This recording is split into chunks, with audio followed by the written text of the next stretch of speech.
Por isso chamamos de Iroquoalato, Iroquoalato, que quer dizer? Quer dizer que é a maior flor que se pode plantar dentro de um coração. Adopé, show us the show.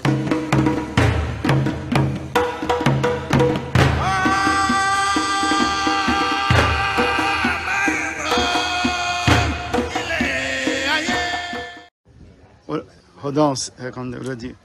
So, nós estamos em frente a duas árvores de Iroco, que é sagrada para o Batalá. A Iroco feminina e a Iroco masculina. Ok, Oba? This place is where looking at is Iroquoalato in Yoruba. O nome desse Iroco é Iroquoalato em Yorubá. They are both male and female. Ambos são masculinos e femininos. Each day, Obadesun Obatala used to throw Obi in front of both of them in order to make sacrifice, in order to make offering to both of them.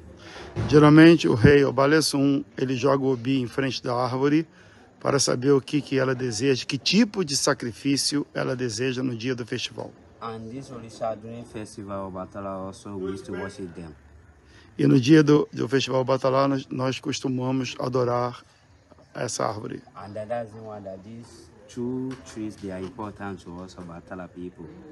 Essas duas árvores é muito importante para o povo iorubá. And that's why we call them Iroquoalato, Iroquoalato.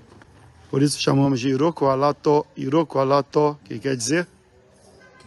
Means Iroko, which means they are the biggest flowers in the heart.